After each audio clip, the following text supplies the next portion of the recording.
Hello students, मैं रूपाली हसनाले आज आप सभी को NCERT Sanskrit class 8th Ruchira भाग 3 का पाठ 2 समझाने जा रही हूँ।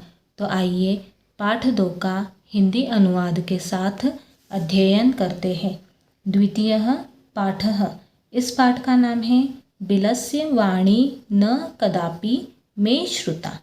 बिलस्य का मतलब होता है बिल की, वाणी का मतलब होता है आवाज़, न का मतलब होता है नहीं, कदापि का मतलब कभी भी, मैं का मतलब मेरे द्वारा, श्रुता का मतलब सुनी। बिल की आवाज़ मेरे द्वारा कभी भी नहीं सुनी, मतलब मैंने बिल की आवाज़ कभी भी नहीं सुनी। ठीक है बच्चों, प्रस्तुत पाठ में संस्कृत के प्रसिद्ध कथा ग्रंथ पंचतंत्रम के तृतीय तंत्र काकोलुकीयम से संकलित है। पंचतंत्र के मूल लेखक विष्णु शर्मा है। इसमें 5 खंड है जिन्हें तंत्र कहा गया है। इनमें गद्य पद्य रूप में कथाएं दी गई है जिनके पात्र मुख्यतः पशु पक्षी है। ठीक है बच्चों, अब हम पहले शब्दार्थ पढ़ेंगे, उसके बाद में इस पाठ को अच्छे से समझेंगे। ठीक है। कस्मिंचित, कस्मिन धन चित से मिलकर बना हुआ है। इसका मतलब होता है किसी। शुद्धार्थः, शुद्धार्थः, शुद्धा धन आर्तः से मिलकर बना हुआ है। इसका मतलब होता है भूख से व्याकुल। अंतरे मतलब बीच में, निगूढ़ो भूत्वा मतलब छिपकर, सिंहः पद पद्धति ही मतलब शेर के पैरों के चिन्ह, रवः मतलब शब्द या आवाज़, यावत तावत मतलब जब तक तब तक, समयः मतलब शर्त, बाह्यतः मतलब बाहर से, यदि तरही मतलब अगर तो, तच श्रुत्वा, तच श्रुत्वा, तत् धन श्रुत्वा से मिलकर बना हुआ है। इसका मतलब होता है वह सुनकर। भय संत्रस्त मनसाम मतलब डरे हुए मन वालों का। हस्तपादादिकाहा, हस्तपादादिकाहा हस्तपाद धन आदिकाहा से मिलकर बना हुआ है। इसका मतलब होता है हाथ पैर आदि से संबंधित। वैपथुः मतलब कंपन, भोज्यम मतलब भोजन योग्य पदार्थ, सहसा मतलब एकाएक, अनागतम मतलब आने वाले दुख को, शोच्यते मतलब चिंतनीय होता है, संस्थस्य मतलब रहते हुए का, के की, जरा मतलब बुढ़ापा, कुरुते या करोति मतलब निराकरण करता है, बिलस्य मतलब बिल का या गुफा का। अब ध्यान से समझना। कस्मिंश्चित् वने खरंखरः नाम सिंहः प्रतिवसति स्म। कस्मिंश्चित् मतलब किसी, वने वन में, जंगल में, खरंखरः नाम खरंखर नामक, सिंहः शेर, प्रतिवसति स्म रहता था, किसी जंगल में खरंखर नामक शेर रहता था। सह कदाचित इतस्ततः परिभ्रमन् शुद्धार्थः न किंचिदपि आहारम प्राप्तवान। सह मतलब वह, कदाचित मतलब किसी समय, एक बार, इतस्ततः मतलब इधर उधर, परिभ्रमण घूमते हुए, शुद्धार्थः मतलब भूख से व्याकुल, न मतलब नहीं, किंचिदपि कुछ भी, आहारम मतलब भोजन, प्राप्तवान मतलब प्राप्त कर सका। वह किसी समय इधर उधर घूमते हुए भूख से व्याकुल कुछ भी भोजन प्राप्त नहीं कर सका। ततः सूर्यास्त समय एकाम महतीम गुहाम दृष्ट्वा सह अचिंतयत्। ततः सूर्यास्त समय, तब सूर्यास्त समय, एकाम एक, महतीम बड़ी, गुहाम गुफा को, दृष्टवा देखकर, सह अचिंतयत, उसने सोचा। तब सूर्यास्त के समय एक बड़ी गुफा को देखकर उसने सोचा, नूनम एतस्याम गुहायाम रात्रौ कोऽपि जीवः आगच्छति। नूनम मतलब निश्चय ही, एतस्याम इस गुहायाम गुफा में, रात्रौ रात को, कोऽपि कोई भी, जीवः जीव मतलब जानवर, आगच्छति आता है। निश्चय ही इस गुफा में रात को कोई जीव आता है। अतः अत्रैव निगूढ़ो भूत्वा तिष्ठामि इति। अतः इसलिए, अत्रैव मतलब यहीं, निगूढ़ो भूत्वा मतलब छिपकर, तिष्ठामि बैठता हूँ, रहता हूँ, इसलिए यहीं छिपकर रहता हूँ। अब ध्यान से समझना, किसी वन में खरंखर नाम का शेर रहता था। वह किसी समय इधर उधर घूमते हुए भूख से व्याकुल कुछ भी भोजन प्राप्त नहीं कर सका। तब सूर्यास्त के समय एक बड़ी गुफा को देखकर उसने सोचा, निश्चय ही इस गुफा में रात को कोई जीव आता है, इसलिए यहीं छिपकर रहता हूँ। ठीक है। अब देखो यहाँ पर कस्मिंश्चित्, कस्मिन धन चित से मिलकर बना हुआ है। देखो यहाँ पर लिखा हुआ है कस्मिन धन चित। ठीक। यहाँ पर इतस्ततः, इतः धन ततः से मिलकर बना हुआ है। ठीक है, मैं यहाँ पर लिख रही हूँ इतः धन ततः। ठीक है। अब यहाँ पर शुद्धार्थः, शुद्धा धन आर्तः से मिलकर बना हुआ है। ठीक है, यहाँ पर लिखा हुआ है शुद्धा धन आर्तः। ठीक है। किंचिदपि, किंचित धन अपि से मिलकर बना हुआ है। ठीक है। यहाँ पर कोपि, कह धन अपि से मिलकर बना हुआ है। ठीक है, मैं यहाँ पर लिख रही हूँ कह धन अपि। ठीक है, ये अवग्रह अ में बदल गया और ये ओ की मात्रा हमारी विसर्ग बन गई। ठीक, आया समझ में। और यहाँ पर अत्रैव, अत्र धन एव से मिलकर बना हुआ है। ठीक, आया समझ में। अब हम आगे बढ़ते हैं।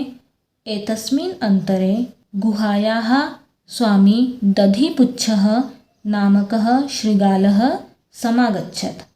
एतस्मिन् मतलब इसी, अंतरे बीच में, गुहायाः गुफा का, स्वामी दधिपुच्छः नामकः, दधिपुच्छ नामक, शृगालः मतलब सियार या फिर गीधड़।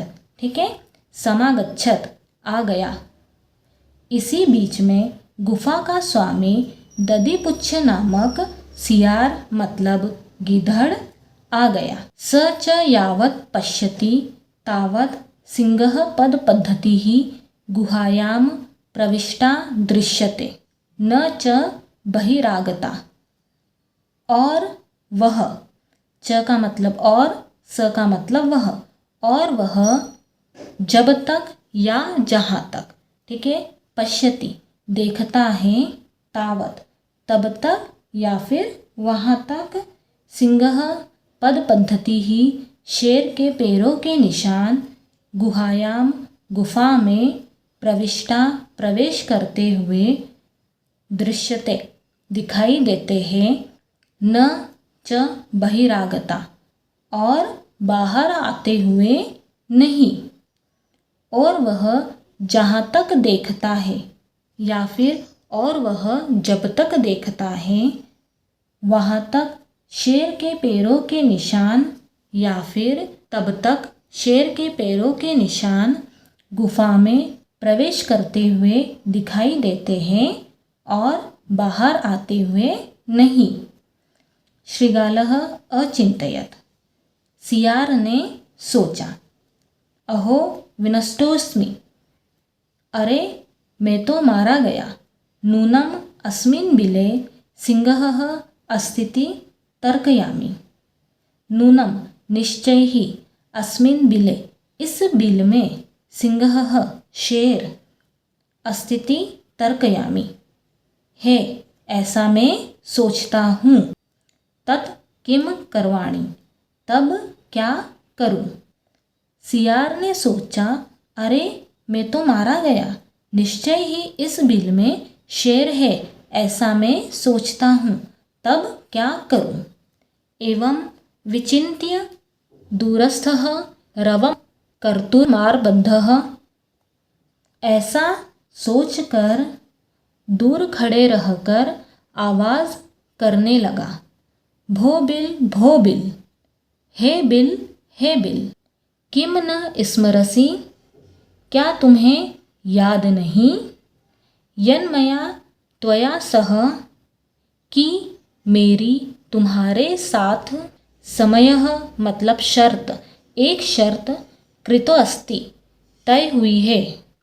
हे बिल, क्या तुम्हें याद नहीं कि मेरी तुम्हारे साथ एक शर्त तय हुई है, यत् कि यदा हम जब मैं बाह्यतः बाहर से प्रत्यागमिष्यामि लौटूंगा मतलब वापस आऊँगा, तदा तब त्वं माम आकारिष्यसि तुम मुझे पुकारोगी। यदि अगर तुम माम मुझे न आहवयसि नहीं पुकारोगी, तर्हि तो अहम मैं द्वितीयं बिलं दूसरे बिल को यास्यामि इति चला जाऊंगा। यदि तुम मुझे नहीं पुकारोगी तो मैं दूसरे बिल को चला जाऊंगा।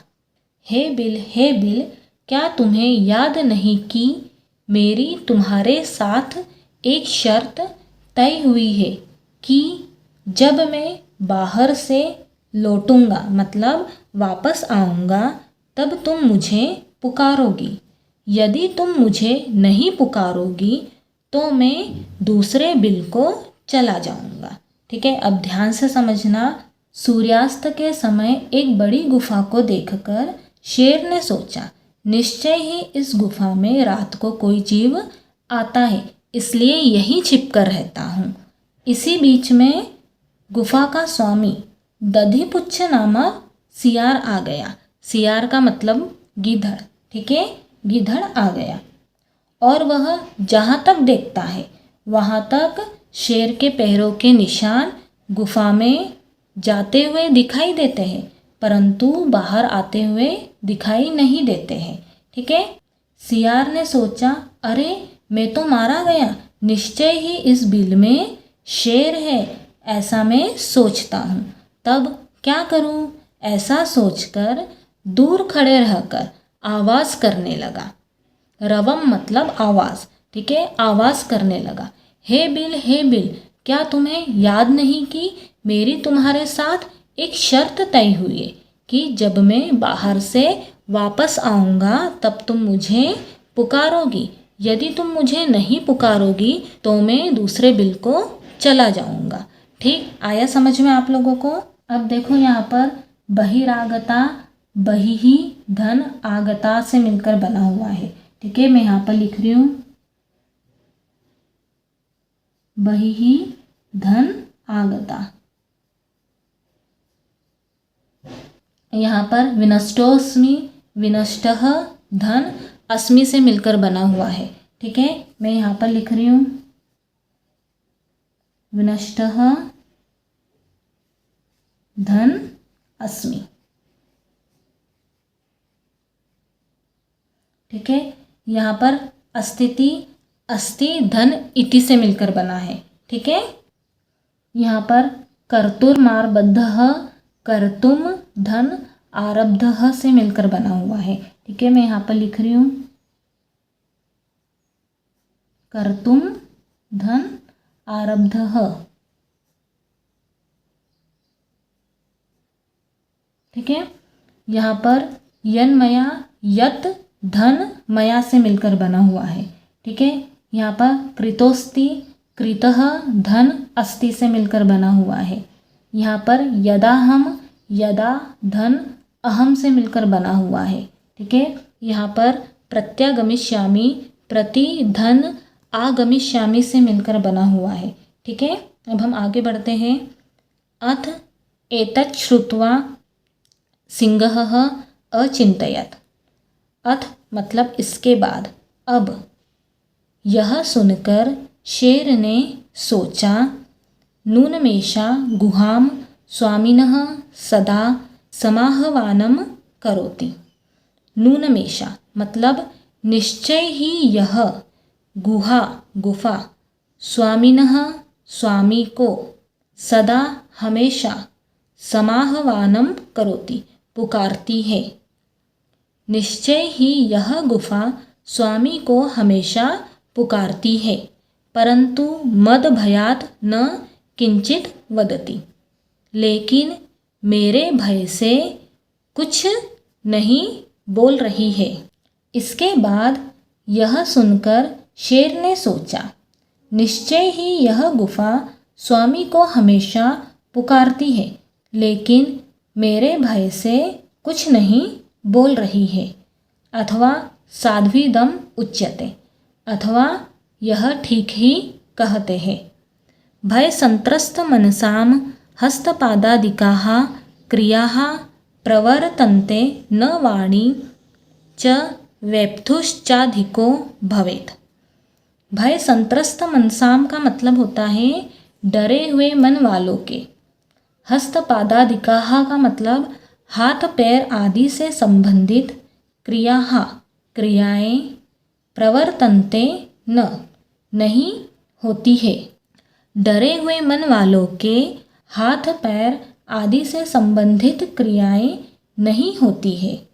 वाणी च और वाणी में वैपथुश्चाधिको भवेत् कंपन और अधिक होता है, और वाणी में कंपन और अधिक होता है। डरे हुए मन वालों के हाथ पैर आदि से संबंधित क्रियाएं नहीं होती है और वाणी में कंपन और अधिक होता है। अब ध्यान से समझना, जब सियार दूर खड़े रहकर आवाज़ करने लगा, हे बिल, क्या तुम्हें याद नहीं कि मेरी तुम्हारे साथ एक शर्त तय हुई है कि जब मैं बाहर से लौटूंगा, मतलब जब मैं बाहर से वापस आऊँगा, तब तुम मुझे पुकारोगी। यदि तुम मुझे नहीं पुकारोगी तो मैं दूसरे बिल को चला जाऊँगा। इसके बाद यह सुनकर शेर ने सोचा, निश्चय ही यह गुफा अपने स्वामी को हमेशा पुकारती है, परंतु मेरे डर से कुछ भी नहीं बोल रही है। अथवा यह ठीक ही कहते हैं। डरे हुए मन वालों के हाथ पैर आदि से संबंधित क्रियाएं नहीं होती है और वाणी में कंपन और अधिक होता है। मतलब डरे हुए मन वाले लोगों के हाथ पैर की क्रियाएं काम करना बंद कर देती है और उनकी आवाज़ भी बहुत अधिक कांपने लगती है। ठीक, इतना आया समझ में। अब देखो यहाँ पर एतत् श्रुत्वा, एतत् धन श्रुत्वा से मिलकर बना हुआ है। ठीक है, देखो मैं यहाँ पर लिख रही हूँ एतत् धन श्रुत्वा। ठीक, और यहाँ पर नूनमेषा, नूनम धन एषा से मिलकर बना हुआ है। ठीक है, और मद भयात, मत धन भयात से मिलकर बना हुआ है। ठीक है, साध्वीदम, साधु धन इदम से मिलकर बना हुआ है। ठीक है, और यहाँ पर वेप्थुश्चाधिको, वेप्थुः धन च धन अधिको से मिलकर बना हुआ है। ठीक है, मैं यहाँ पर लिख रही हूँ वेपथुः धन च धन अधिको। ठीक, अब देखो ध्यान से समझना। तदहम अस्य आह्वानं करोमि। तदहम तो में या तब में, अस्य इसका, आह्वान करता हूँ, तो मैं इसका आह्वान करता हूँ। एवं सह बिले प्रविश्य में भोज्यम भविष्यति। एवं इस प्रकार, सह वह, बिले बिल में, प्रवेश कर, में मेरा, भोज्यम भोजन, भविष्यति बन जाएगा। इस प्रकार वह बिल में प्रवेश कर मेरा भोजन बन जाएगा। इत्थं विचार्य सिंहः सहसा शृगालस्य आह्वानं करोत्। इत्थं ऐसा या इस प्रकार, विचार्य विचार कर, सिंहः शेर ने, सहसा अचानक, शृगालस्य सियार का, आह्वानं करोत् आह्वान किया, मतलब शेर ने अचानक सियार को पुकारा। ऐसा या इस प्रकार विचार कर शेर ने अचानक सियार का आह्वान किया। सिंहस्य उच्चगर्जन प्रतिध्वनिना सा गुहा उच्चैः शृगालम् आहवयत्। सिंहस्य शेर के उच्चगर्जन प्रतिध्वनिना जोर से गरजने की गूंज से, मतलब जोर से गरजने की प्रतिध्वनि से, सा वह, गुहा गुफा, उच्चैः जोर से, शृगालम आहवयत सियार को पुकारने लगी। शेर के जोर से गरजने की गूंज से वह गुफा जोर से सियार को पुकारने लगी। अनेन अन्येपि पशवः भयभीताः अभवन्। अनेन इससे, अन्येपि दूसरे भी, पशवः पशु, भयभीताः अभवन् भयभीत हुए। इससे दूसरे पशु भी भयभीत हुए। शृगालोऽपि ततः दूरं पलायमानः इमं पठत्। शृगालोऽपि, सियार ने भी, ततः वहाँ से, दूरम दूर, पलायमानः भागते हुए, इमं पठत् यह पढ़ा। सियार ने भी वहाँ से दूर भागते हुए यह पढ़ा। अनागतं यः कुरुते स शोभते, स शोच्यते यो न करोत्यनागतं। वनेत्र संस्थस्य समागता जरा, बिलस्य वाणी न कदापि मे श्रुता। यह मतलब जो, अनागतम मतलब आने वाली विपत्ति का, आने वाले दुख का समाधान कर लेता है। कुरुते मतलब करता है, क्या, समाधान, समाधान कर लेता है। सह स शोभते, वह शोभा पाता है, मतलब वह सुखी रहता है। जो आने वाले विपत्ति का समाधान कर लेता है वह सुखी रहता है। स शोच्यते यो न करोत्यनागतम, और जो आने वाली विपत्ति का, मतलब आने वाली दुख का समाधान नहीं करता है वह शोक करता है, मतलब वह दुखी रहता है। जो आने वाले दुख का समाधान कर लेता है वह सुखी रहता है, और जो आने वाले दुख का, मतलब आने वाली विपत्ति का समाधान नहीं करता है वह शोक करता है, वह दुखी रहता है। ठीक है। वनेत्र संस्थस्य समागता जरा, बिलस्य वाणी न कदापि मे श्रुता। वनेत्र यहाँ वन में, संस्थस्य रहते हुए, समागता आ गया, जरा मतलब बुढ़ापा। यहाँ वन में रहते हुए मुझे बुढ़ापा आ गया। बिलस्य बिल की, वाणी आवाज़, न नहीं, कदापि कभी भी, मैं मेरे द्वारा या मैंने, श्रुता सुनी। यहाँ वन में रहते हुए मुझे बुढ़ापा आ गया, परंतु बिल की आवाज़ कभी भी मैंने नहीं सुनी। ठीक है। अब ध्यान से समझना। शेर ने सोचा, निश्चय ही यह गुफा अपने स्वामी को हमेशा पुकारती है, परंतु मेरे डर से कुछ नहीं बोल रही है, तो मैं इसका आह्वान करता हूँ। इस प्रकार वह बिल में प्रवेश कर मेरा भोजन बन जाएगा।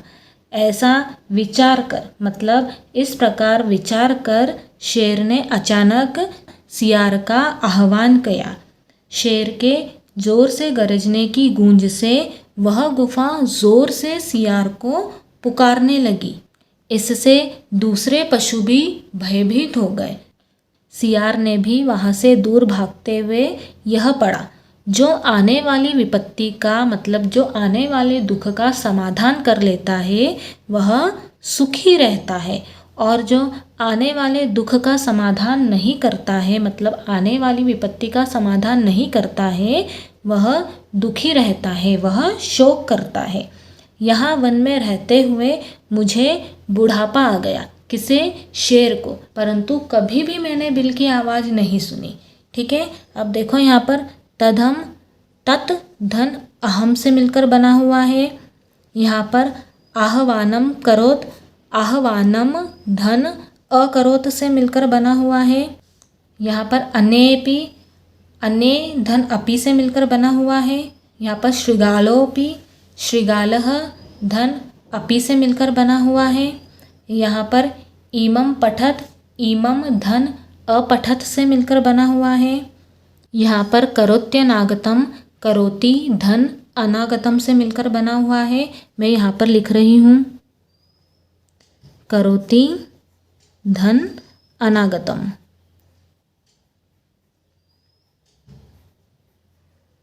ठीक है, करोति धन अनागतम। यहाँ पर वनायत्र, वने धन अत्र से मिलकर बना हुआ है। ठीक, आया समझ में? इस प्रकार हमारा द्वितीय पाठ मतलब पाठ 2 हिंदी अनुवाद के साथ समाप्त होता है।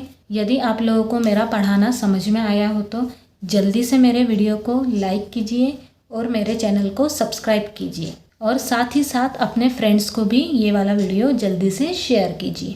Thank you.